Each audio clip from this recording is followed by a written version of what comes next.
Hey, this is Darshan Kaler, founder and CEO of Tradable Bits, and you're listening to the multiple award-winning podcast, The Business Side of Music, with your host and member of the Rock Gods Hall of Fame, Bob Bender. Do you understand the words that are coming out of my mouth? Quiet, numbskulls, I'm broadcasting. Can we get serious now? One thing that did happen during the 60s was some music of an unusual or experimental nature did get recorded and did get released. Now look at who the executives were in those companies at those times. Not hip young guys. These were cigar-chomping old guys who looked at the product that came and said, I don't know. Who knows what it is? Record it, stick it out. If it sells, all right. We were better off with those guys than we are now with the supposedly hip young executives who are making the decisions of what people should see and hear in the marketplace. Success in the music business begins with a dream, a vision. This podcast will give you, the listener, the insight and tools to turn that vision into a reality. Meet the industry professionals who work day by day behind the scenes, helping to make those dreams come true. Welcome to the business side of music. This one is I'm going to say it's very close and personal for me today. We have in the studio Lucas Meek, who is a professional production manager who has literally toured the world. And we were talking about this before the show started. If you work in the music business and you are a production manager such as himself, it's a little bit of baptism by fire. What Lucas has done is he has become an author. It is called The Efficient Hustle. Lessons on being a professional production manager I learned while touring the world with a pop star. And I got to say, Lucas, welcome to the show. It's an honor to be here. Thanks for having me. I'm so glad we got to meet. Yeah. We had another person on the podcast a few months back, and you came as his guest, and we got to connect. You gave me the book, and I like to think that I'm a voracious reader. I literally cannot put this book down. That's amazing. It was just, it's so full of information. And we're going to talk about that today, the efficient hustle. Lots to talk about. But let's back up. Yeah. You started out in the music business. Why? Oh, good question. Going back, I was, going to community college after high school, and I was like trying to figure out what's next because I knew that you can only do a couple of years of community college. And then I was like, well, I don't want to work in a cubicle, so what can I do? And back then, especially back then, still today, but back then I loved music. I wasn't a musician. And I was like, okay, what can I do with music that doesn't involve being a musician? And the idea of recording studios came up. So I looked into audio schools.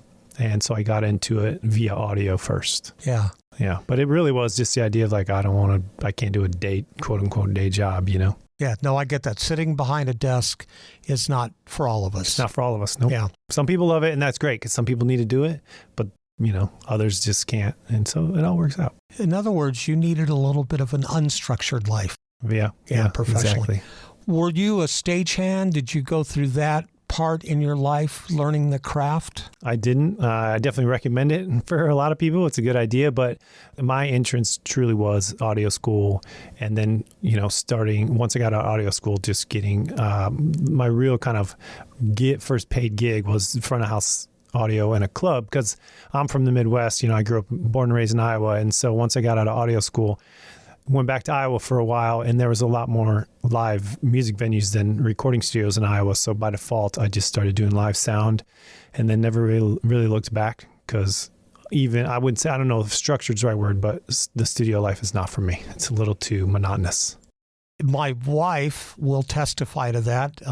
I've lived the world as a record producer, and I've got into the studio where we have spent 4 or 5 hours just tuning drums to get the right sound. Mm-hmm. And my wife would be like, I'm going to go get on the couch and take a nap, and you let me know when you're ready to go get some lunch. Mm-hmm. You're right. It can be, it's kind of it's a totally different environment. First of all, you're in a very dark room for the most part. It's like Las Vegas. Yeah. And you're playing the same thing over and over and over until you get it right. That whole live experience, that front of house or monitor engineer, you are literally dodging bullets and fixing things and trying, and you don't have time to go, wait, let's go back and try that again. No, it's on the fly. Yeah, it's truly is on the fly. And I think, take the good with the bad, it's on the fly. So yeah, if you make a mistake, it's there's no going back and fixing it and people hear it. But also it's the instant gratification of like, you dial it, you learn the band's music and you know this song well and you get it and it sounds great, move on to the next one, and so for me, the studio was too monotonous. Like you said, you could spend hours turning drums, and I like the instant gratification. And as far as the music goes, I like the instant gratification of like, let's tune it, make it sound great, do the show, and get on with it. But then also, like you said, the environment is so different, and like you can't beat the live environment of people and being out in it. Obviously, your book, The Efficient Hustle, comes from a production manager's perspective. You do have some comments and resources regarding tour managing, but how did you wind up becoming a tour manager, especially for a band like Owl City, where you went out and did a worldwide tour? Right. So for Owl City, and honestly, most of the stuff I do, I definitely lean heavily towards production management versus tour management. I do some tour management. For Owl City specifically, I was production manager. But the way it came about is, networking, really. I was doing audio front of house for a band, and a friend of mine, we had crossed paths because I was doing audio for opening for the band that he was working for. And then at some point that band needed an audio engineer / production manager. So he called me up and was like, hey, you want to be a production manager? And I was like, cool. What does that mean? Like, that's literally what I said. I was like, cool. What are my job duties? You know? And so we kind of broke it down, and, I think part of it was luck. They needed someone to do that. And I just happened to like my skill set really, my mind just works as a production manager works. And so that first opportunity to be a production manager helped me realize that. It's so funny you say that, because that's literally, I got the phone call. Hey, the band, we're going on tour. We're going to go out with Night Ranger.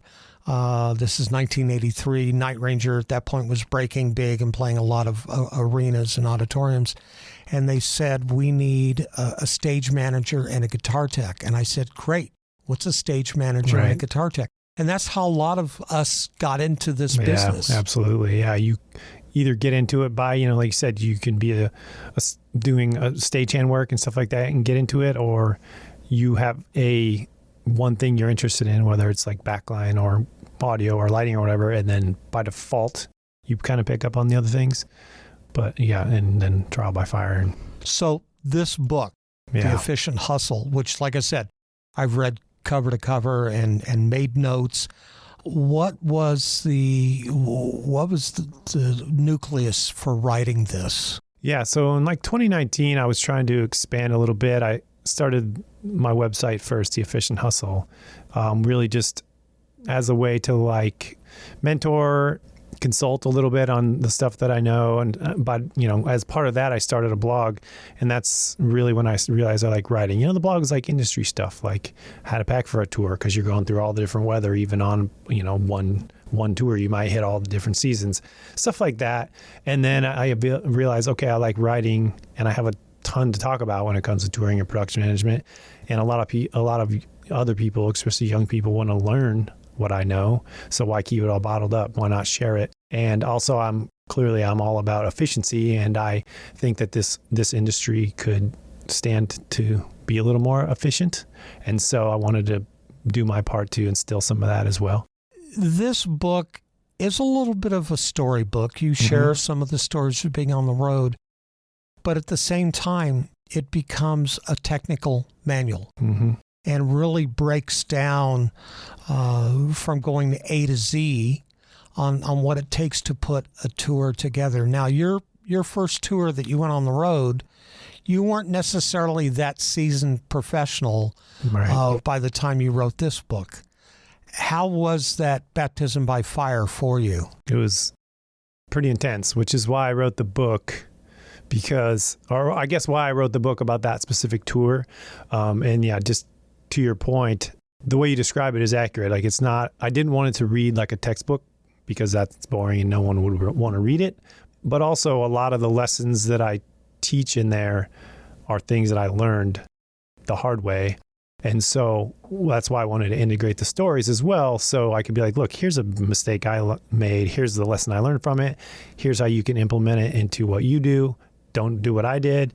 And also, I wanted to tell the stories because not everybody wants to be a production manager, but most people are interested in what goes on a tour. And so it's like, even if you're not trying to go on the road, maybe you want to know what it's like.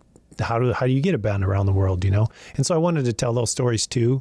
And so, yeah, to your point, my first like real, because yes, I had toured before then, but my real trial by fire was that first tour with Owl City. My first tour as a production manager with them, because it was just like, they were, right when I came on board, they had I say there, but you know, the main artist is Adam Young, and he had a big single out with Carly Rae Jepsen, and we were, about the time I came on board, that single was blowing up, and they were touring all over the world.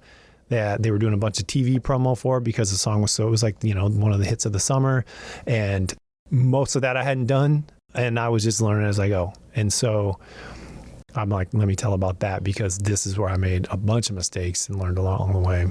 One chapter in the book, in fact, you talk about, you know, carnets. Oh, yeah. And getting that done. I remember my very first tour that I went over to Europe. I had no idea about carnets. Same. I heard that name mentioned. I was like, oh, you know, it's like one of those things where they're like, hey, I got this carnet. It's still good if you want to use it. I'm like, cool. What's that? Yeah, exactly. What's that? I didn't know. But those lessons, and we'll call them life lessons on the road, absolutely, that you have in the book, that in itself is worth the price of admission to have this book in your hands. I think so. Just to save you a ton of headaches. What I like is how you break everything down. I don't want to say in a minutia sort of way, but in some aspects it is. It's a tough job to be on the road. It was when I did it back in the 80s and 90s. I know it's not any easier today. Mm-hmm. And if you have enough tools in your arsenal, it doesn't have to be that difficult. Am I correct? Yeah, exactly. And that's kind of what this book is for, is to give you a bunch of tools in your arsenal. You still got to go out there and learn it and do it on your own and probably make some mistakes. But yeah, let me give you a bunch of tools in your arsenal. That's a great way to put it. Yeah, in fact, you had one segment in the book, in fact, I had bookmarked it, where you talked about the overloaded trailers and the flat tires. And we don't think about those things when we're first out on the road. And it was so funny to read what happened to you, because the exact same thing happened to us. Right. Double axle trailer, Sunday afternoon, Wichita Falls, Texas. And my tour bus driver happens to look out one of the side mirrors and sees the smoke coming out, from the axle. Of course, immediately we pull over. You know, the rotors are gone, the brakes are gone, the tires are gone. Now, I'll tell you this about Wichita Falls, Texas. On a Sunday afternoon, there ain't nothing open. You're not getting a new tire. Yeah, and we found one truck stop. And, of course, that's a truck stop. They don't have trailer tires. Mm-hmm. But the guy there at the truck stop said, well, let me make some phone calls. And I don't know how long he was on the phone. But after a while, he said, well, I found you some tires, and I found you the parts to replace what we need to replace. And, you know, we spent basically the day and the evening in Wichita Falls. Thank goodness it was a day off for us. Right, yeah. Same. Very similar to my scenario. Yeah, but you can't really plan for those things. Oh, boy. But you need to plan for those things. Yeah, you have to do all you can to avoid it. There's always going to be unexpecteds and all that stuff, but you have to do as much as humanly possible to plan to avoid them, and then plan for plan B and C. Yeah. When the situation comes up. Because, that flat tire thing, you know, man, I feel like you've brought up the two things that are the biggest, most intense things as a production manager for me, is dealing with loading, whether it's overloading a bus trailer or making sure everything's going to fit in a semi. Because until you get done with rehearsals and you load it off for the first time, you know, you can CAD it and 3D image and all that, but you just never quite know until you just try it. And so that's always very stressful for me. And then carnets, because they're just so important. Like, you do not want to show up to a country and not be able to get in and have to cancel the show and call management and be like, hey, we have a problem. They're going to be like, that's your problem. That's why I hired you. And so carnets they're not stressful for me, but they're a very key component, I think. When you talk about loading trailers or loading semis or even box trucks, remember as kids when we all played Tetris? That's literally what you're doing. You're trying to fill in all the blanks in those spaces. Yeah, it's just amazing. One of the other things I love in the book is you talk about hiring your crew. And a lot of people don't realize that that's one of the most important things, because you're all living in a van. Might be a 12, 15 passenger van, or you're on a tour bus, and you're all sleeping together basically. You got your own bunk, but it's tight quarters. Bus seems great and big, and it's cool and flashy, but at the end of the day, it's not as big as an apartment. No, it really isn't. It's tight quarters. It's so important, and that really comes down to the production manager to hire the right crew. Now we're talking about the road crew, those gentlemen or ladies that go on the road with the band. This isn't the local stagehands. And you used a little bit of using your network to find the people that you needed, right? Yeah, a little bit of everything. There's, at the end of the day, I think the more you can use your own network, the better, because you're relying on someone that at least to say, hey, I vouch for this person, or somebody that I know vouches for him. That's at least something, as opposed to just hiring someone outright that you don't have and never met, or no one in your network has met. It's really a crapshoot, because even if they're great at their job, it's still personality and a personality clash. And somebody that's great at their job isn't necessarily right for the tour or that specific crew or that specific artist. And so there's a lot to look at other than just like what's their skill set and their work history, I can't believe you said that, because they could literally be the best of what they are. Right. But if there's conflicts with everybody else, it's a very short-lived time that they're going to stay on the road. Yeah, I've said forever that you can be as good at your job as you can be the best. But if you don't get along with the people on that tour, and that doesn't even mean that you're a bad person or that they're bad. It's just if not all personalities jive. And it's really, really helpful when everybody jives. And it's, that's can be a bit stressful too as a production manager. Like, how do you get all the right people to fit? And it's the bigger your crew gets, the harder it gets. Of course, we're jumping all over the place with this book, but that's okay, because I would hope that would drive people to go out and purchase this book and read it, especially those that want to be a production manager or a tour manager. Yeah, same thing for sure. We're going to take a break, get a word in for a couple of our sponsors. And when we come back, we're going to have some more conversation with Lucas Meek, who is not only a production manager, but the author of the book, The Efficient Hustle, Lessons on Being a Professional Production Manager. You're listening to the business side of music. Branding. What is it really? It goes by many names: marketing, licensing, and image. When in reality, it's 7 key branding formulas that all need to harmonize perfectly.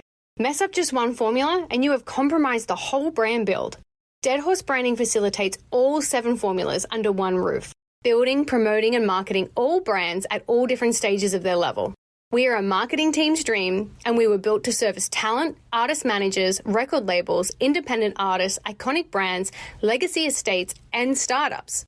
Rooted in music and seated across other industries like fashion, various talent, hospitality, authors, interior designers, lifestyle brands, and corporate entities.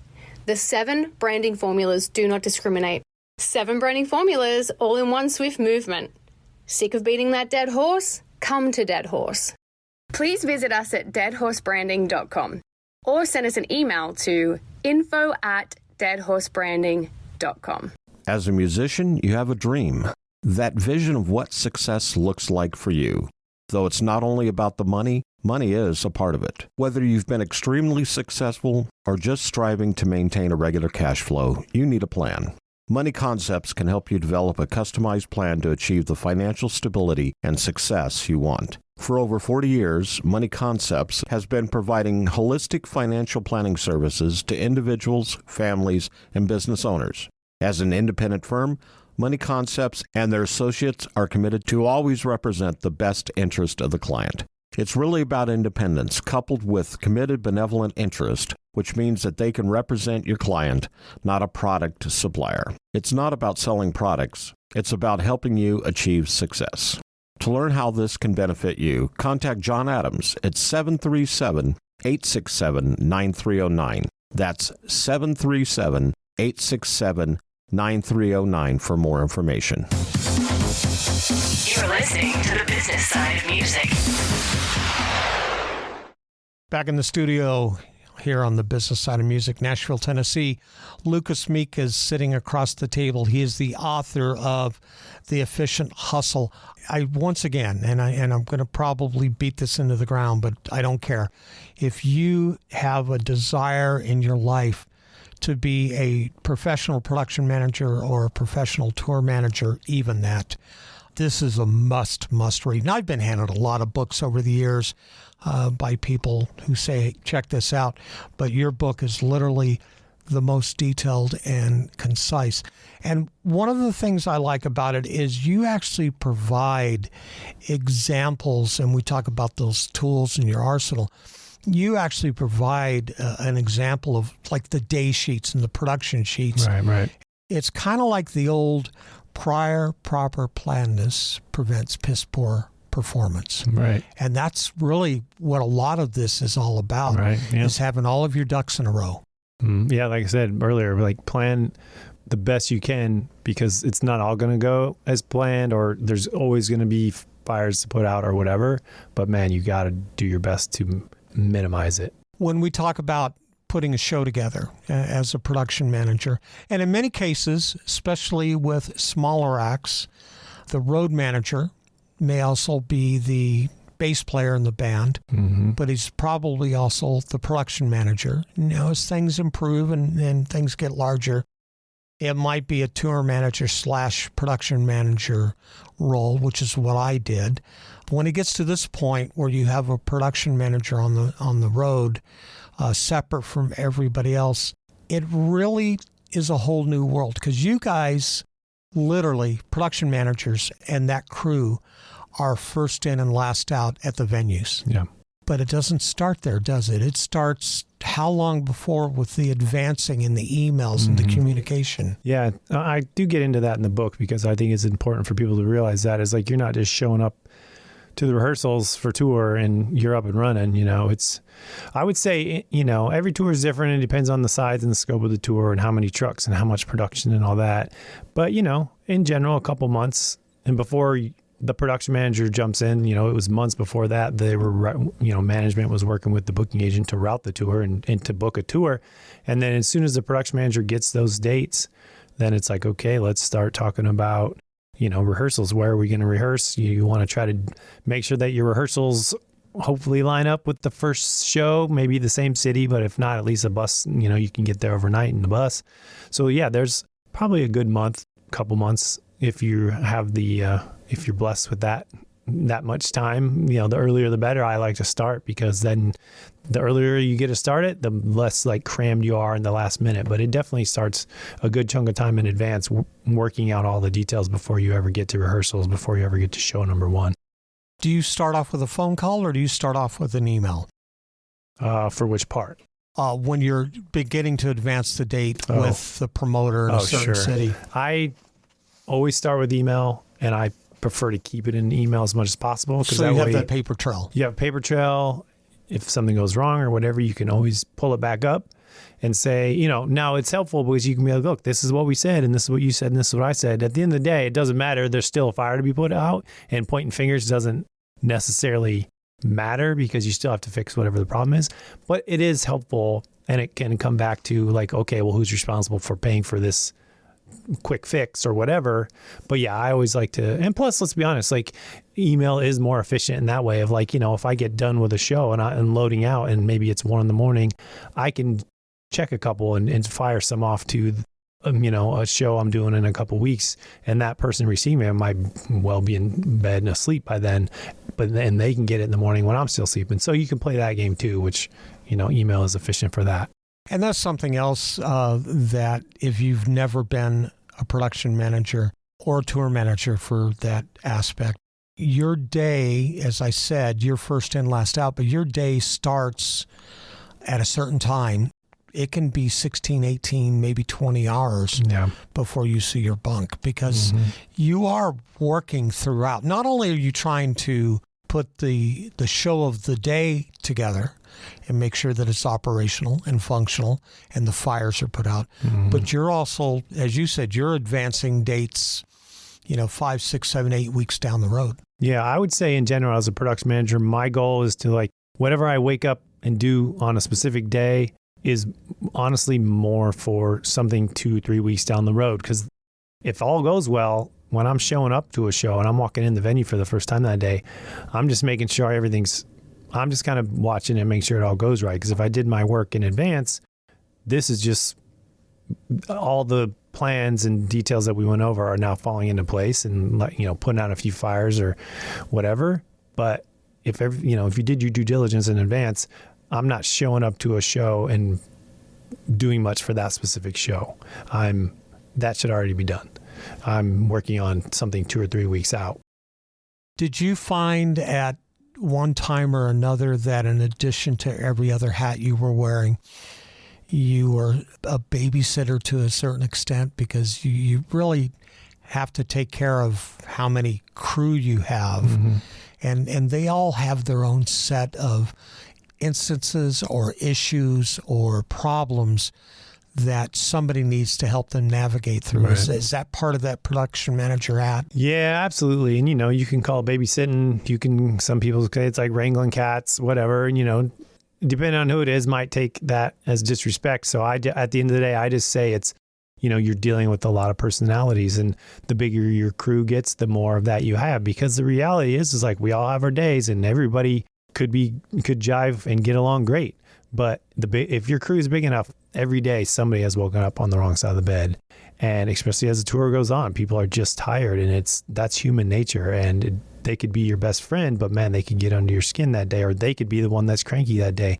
And so the production manager, tour manager, they definitely have to navigate those different personalities and everyone's bad day and take that into account. And, I try to, if someone's having a bad day, they might get under your skin and you could fight back, or you can just realize that, hey, today's not their day. And if 9 days out of 10, they're amazing and today they're cranky, maybe not fire back at them. And, you just learn personalities. It's a lot of dealing with personalities in that as well. So I don't know if, again, babysitting, you call it what you want, but it really is learning personalities and doing your best, because at the end of the day, if someone shows up and they're having a bad day, they still have to do their job, and you still need to get their best out of them on that day. Right. You can't replace them at that minute, because you're too you far need away that person. from. So you just try to, personally, I try to understand where they're at, why they're having a bad day and whatever, but also finesse it a little bit to be like, okay, I understand. Maybe you need a little time. Maybe take 10 minutes and go call home, because maybe you just need that, and then come back in and let's do what we got to get done, instead of just, firing off and chewing somebody's butt for doing something wrong. That's not going to get anyone anywhere. So it's learning. It's a little bit of psychology, I suppose, on some level. Touring with a band and your crew, which did you prefer? Did you prefer working in the U.S., North America, or did you enjoy more being overseas? Or was one more of a hassle than another? Obviously, let me preface that by there's a whole different set of dynamics when you go to Europe or Japan. Yeah.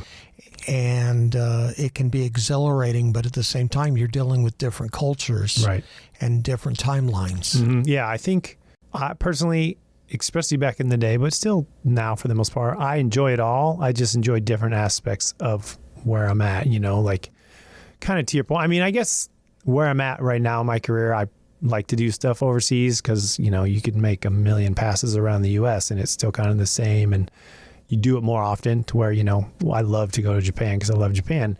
But even like you said, you can even compare Europe to Asia to South America, and they all come with their own differences. And, you got to deal with things like currency and language conversions, especially as you're advancing, preparing for your shows. You have to take those kind of things into consideration. I like I said, I really love Japan. So anytime I can go to do a show in Japan, I'm all for it because I love going over there. And like, you know, for Japan specifically, they're just super professional. And, you know, if you're going there, you're going to be taken care of. Your show's going to be amazing. As long as you do your due diligence and give them the correct info, you're good. In fact, I found in working in Japan is that if you drop the ball, they're not happy about it. Well, and because they want you to give them everything that they need, and you, as you said, they'll take care of it. Right. Yeah. And you don't want to let them down. You want to be like, man, let's have the best show we can, and so let's make sure that I'm on point so they can do their thing, because you know they're going to knock it out of the park. And that's not like other places aren't good either, but Japan, I have a soft, you know, a sweet spot for them. I really like it. But in general, these days, I like going out of the country just because it's different. It's a different challenge. It's different, you know, than the U.S. And so, like I said, I guess I've done enough around the U.S. that I like to go out of the country. And plus, you know, you take a day off and you go see the Great Wall of China or something, and that's cool too. So yeah, I remember the first time I went to Italy, I found out that their clock works different than ours. If you call for a 10 a.m. load-in and you get to the venue, they may not necessarily have the stage built yet. Right. And sound and lights. And you have to understand the dynamics of different countries. Because once again, every country is different. Germany's a lot different than Sweden, which is a lot different than Italy, which is a lot different than France or Spain. And as you said, it's doing your due diligence, but being prepared for the unprepared in the process, especially in overseas markets. Yeah. Because it isn't where you can pick up the phone and call and have something sent. Mm-hmm. Yeah. Yeah, it's tough. And because, especially if you are on a big international tour where you're going to so many different markets, I mean, yeah, you might hit Europe and Japan before you even get home, you know, Europe and Asia before you ever come home. It's like, man, you're going to how many different countries with different currencies and different languages and different cultures, you know, different cultural dynamics. And it can be a lot. It can be really intense. But I think at the end of the day, again, if you have whatever you can control, you do the best you can to make sure it's on point, you're going to reduce the amount of friction when you get over there. We're going to take another break, get another word in for a couple more of our sponsors. And when we come back, we're going to have some more conversation with Lucas Meek, who is the author of The Efficient Hustle, Lessons on Being a Professional Production Manager. You're listening to the business side of music. This is Mark Allen Barnett, singer, songwriter, creative coach, and mentor. Are you an artist or songwriter, or a family member or friend of someone who is? Are you trying to find your way through the often confusing world of today's music business? I'm here to help. Over the past 40 years, I've written and recorded hit songs, have had more than my share of live performances, and have seen the ups and downs of the music industry and what Music City, also known as Nashville, has to offer. I'm here to share that information with you. The Mark Allen Barnett Songwriting Tours of Nashville are a one-day to multi-day private interactive workshops developed to help you discover your best approach to songwriting, performing in front of a live audience, along with the correct way to network within the music industry. Our workshops are based around what you need to know. While in Nashville, you get an insight from behind the scenes, learn about the history of Music City, separate fact from fiction, and give yourself or a loved one the time of your life. This workshop makes the perfect gift for someone you love who wants to get their foot in the door of the music business the right way.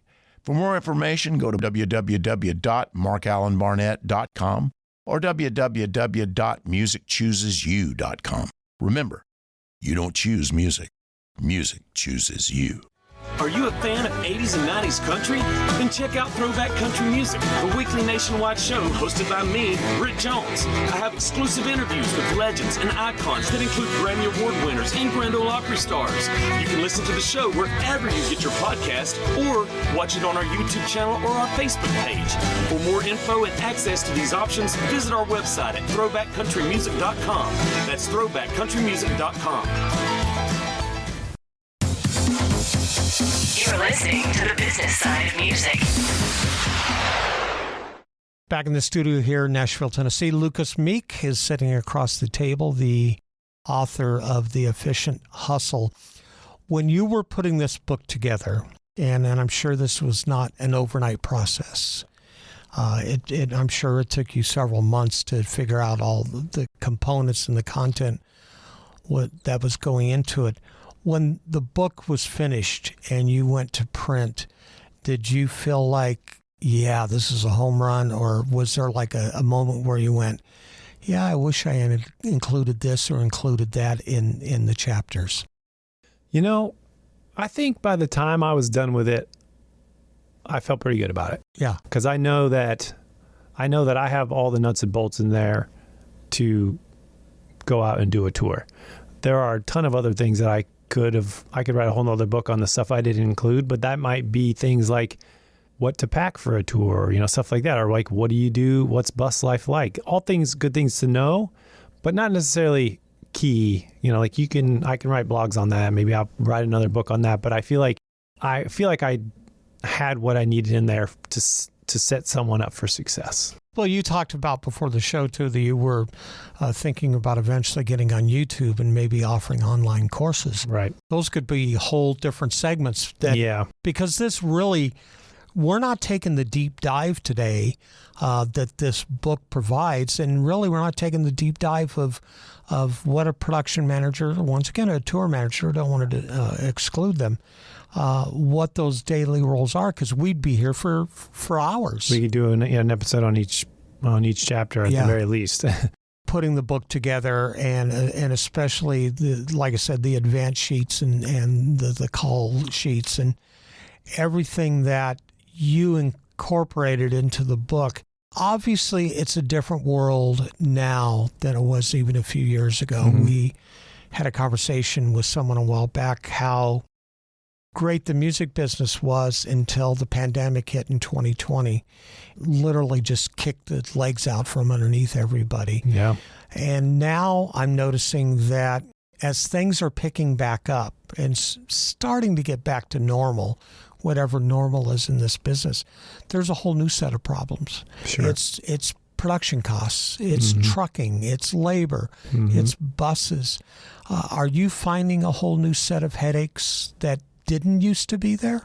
Like in 2021, that's when I kind of got back into it. In 2021, I definitely did. There was things where I'm just like, oh man, it was tough. Like labor shortages, you couldn't get enough skilled people to do a show and, proper security. So coming out the gate, it was crazy and it was hard to get gear. Like you couldn't even get enough gear. Every single bus and truck in the planet was already spoken for. There was a moment of that for a while. Now, like you said, it's kind of getting back into the groove where I think we're kind of starting to level off. And I don't necessarily, for me personally anyways, I haven't found that there's a bunch of new problems other than there's just a lot of the tour fires to put out, and every day could be different. Every preparation for a tour could be different than that tour. But that you're always going to run into. You're always going to have to put out fires. But I think in the long run, to answer your question, I haven't found that there's a lot of new fires to put out. We're kind of leveling off and it's back into touring, and there's just the things, of course costs are up, but costs are going to inflation, whatever. Maybe it went higher and faster, but I also feel that's maybe leveling off a little bit, and I don't know, that's probably to be debated. I read 2 articles over this past weekend, Friday, Memorial Weekend. The Black Keys announced that they were canceling their upcoming tour and really didn't give a specific reason. If you followed the feeds on X and other sites, it was showing in many cases ticket sales were weak, especially for the size venues that they had planned on playing. And then 2 or 3 days later on Memorial Weekend, 311 announced that they were canceling their European tour. Mm-hmm. They had given the reasoning is that just the production costs of going over to Europe, right, putting on shows was cost prohibitive. And then I read where Dweezil Zappa, who's the son of the late Frank Zappa, was literally selling off some of his gear in his collection to pay for production costs and rehearsals, because that's an expense that you put out before you ever collect your first check. Yeah, before you generate $1, you spend tens of thousands on rehearsals for sure. Man, so that's interesting because I had heard about 311. I hadn't heard about the Black Keys. And of course, what an artist or a band says, whatever reason they give you may or may not be true. I don't know. I don't know anyone in either of those camps. But it's a bummer when it has to happen. And it could be because of low ticket sales. And, clearly there are costs incurred, like 311 didn't do their cancel their Europe run because of travel, I guess, just the cost of doing shows overseas. And I don't know. I mean, there's no question that it is super expensive, but I don't know how many of those costs, maybe there's no surprises as far as you got to pay to ship gear. You got to pay to fly your crew over there and put them in hotels. Those aren't surprises, but maybe maybe all that was more expensive than they had planned for, clearly. So yeah, I mean, again, it could be debated that maybe it is getting too expensive, but then again, for every show or tour that cancels, there's tons that don't. So right. I can't imagine all of those are taking a loss. No, not that many people are going to do it for a loss. So some people are figuring out how to do it at least to break even at the very least, and some are definitely even making money. So I don't know. That probably goes back to the agents and how much, what are the guarantees and the production management, honestly, too. And are they doing their best to squeeze it in the budget that they're given? And that's not the fault of production managers, because sometimes the budget they're given is not realistic either. So all that to say, there's a lot of moving parts and pieces. You can't point one without knowing more about those specific things. I don't know exactly why they had to cancel. If it's truly the reason given or not, I don't know. But those are realistic barriers that people have to get over these days. I had, in fact, following up with the Black Keys, had read an article, maybe it was yesterday or the day before, so a few days after that first press release came out. I think what happened is now this is me just trying to kind of look through the soft curtain and see what's behind it. To me, from especially their latest press release, they were saying, hey, we are going back to the chalkboard, and I'm paraphrasing what they said, but we're restructuring the show, and we're going to be in a more intimate setting, which says to me, okay, somebody, and it wasn't the band necessarily, management or the agent or whoever, maybe didn't have a realistic expectation as to what the consumer was willing to pay to go see a show. And in turn, when you can't fill an arena or a large auditorium, you do have to back up a little bit. And look, I've been on tours where I was on one tour, in fact, in the 80s, where we started off in clubs and a hit happened. They had a hit on the radio. Things took off. We went from clubs to theaters. I think within 8 weeks, 12 weeks, we went from theaters to large auditoriums and arenas. Now, all of a sudden, we don't have the gear, right, to fill these venues adequately from a production standpoint. That's a whole different set of eggs in a basket. But it's, what we're talking about here is, and especially in the economy that we have today, and I'm not pointing fingers at anybody, but we have an environment today where I personally, I think the ticket price is getting too high for some acts, because, you can't, if my wife and I went to every show that we wanted to go to that came here in Nashville, we'd be broke. Right. You have to really pick and choose. Do you feel like the markets, the bands that are out there touring in different markets, do you feel that maybe we have a glut right now? Is there too much on the road, too much entertainment on the road? I mean, that was definitely my concern coming out of COVID, because everyone in the world was out there, and I was, to me, I didn't think that was sustainable. Market, just, oversaturation of all the markets. So I think now it's kind of, I think things are leveling off, but I agree with you. Like the price for tickets is got to be topping out. Like, people are going to stop paying that much, or they're going to pick 1 or 2 shows a year, and they're not going to see 10 shows a year.